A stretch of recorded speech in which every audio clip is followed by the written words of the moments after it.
السلام علیکم ورحمۃ اللہ وبرکاتہ نحمدہ ونصلی علی رسولہ الکریم بسم اللہ الرحمن الرحیم 300-400 قبل مسیح میں یونان ایک طاقتور قوم تھی۔ اس کے ساحل پر پوری دنیا سے بحری جہاز آتے اور کاروبار کے ذریعے مال و دولت کی فراوانی تھی۔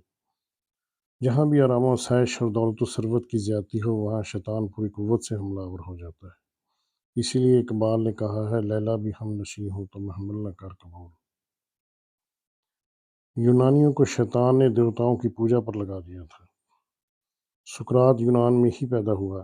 اس کا والد ایتھنز کا مشہور سنگ تراش تھا اور والدہ دائی تھی۔ سقراط بچپن سے ہی بہت سوال جواب کرتا۔ وہ اپنے والد سے پوچھتا، آپ پتھر سے شیر کا مجسمہ کیسے تراش لیتے ہو؟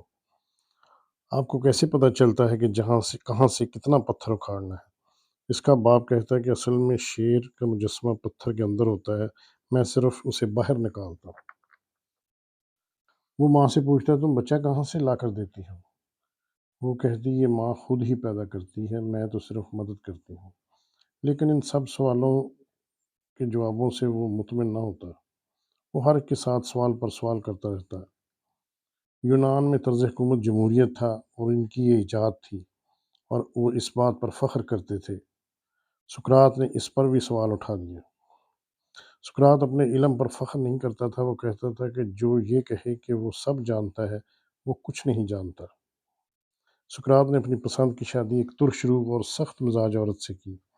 جب اس کے دوستوں نے وجہ پوچھی تو اس نے کہا کہ جب یہ مجھ سے لڑتی جھگڑتی ہے اور برا بھلا کہتی ہے تو میرا علم کا غرور خاک میں مل جاتا ہے اور وہ مجھے اپنی اوقات میں رکھتی ہے۔ جب وہ لڑ جھگڑ کر تھک جاتی ہے تو اس پر افسوس کا اظہار کرتی ہے، اس لیے وہ مجھے پسند ہے، میں اس کے ساتھ خوش رہتا ہوں۔ پھر جب اس نے دو اہم باتوں پر اعتراض کیا تو سقراط کا فلسفہ زبان زد عام ہونے لگا اور کاخ عمرا کے در و دیوار ہلنے لگے۔ سقراط نے دو اہم باتیں یہ کی۔ نمبر ایک، یہ کیسی جمہوریت ہے کہ جس کو لوگ زیادہ ووٹ دیتے ہیں اس کو حکومت کا کام سونپ دیا جاتا ہے۔ اس کا مطلب ہے اگر کسی بحری جہاز کا ملاح بنانا ہو تو ووٹنگ کے ذریعے بنے گا۔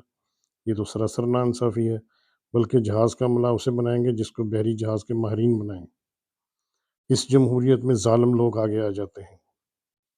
دوسرا اعتراض اس نے دیوتاؤں پر اٹھایا۔ اس نے کہا کہ یہ کیسے ہو سکتا ہے کہ آسمان پر سورج، چاند، ستارے اور بادلوں کے الگ الگ دیوتا ہوں؟ اس طرح یہ اب تک اپنی دھاک بٹھانے کے لیے ایک دوسرے سے لڑ جھگڑ کر تباہی مچا دیتے۔ ایسا نہیں ہے، بلکہ ایک ہی طاقت ہے جس کے ہاتھ میں پوری کائنات کی طاقت ہے۔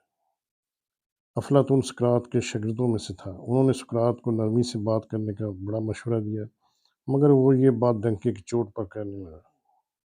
عمرا نے اس کے خلاف عدالت لگا دی۔ جوری میں اس کو صفائی میں بات کرنے کا موقع دیا گیا۔ اس نے اپنی صفائی پیش کرنے کے بجائے اپنا نظریہ پیش کیا اور کہا کہ پوری محفل میں اگر کوئی آدمی آگے آ کر میرے ساتھ دلیل کے ساتھ اختلاف کرے، مگر ایسا نہ ہو سکا، تو جوری نے بے بس ہو کر سقراط پر دیوتاؤں کی نافرمانی کا الزام لگایا اور موت کی سزا دی۔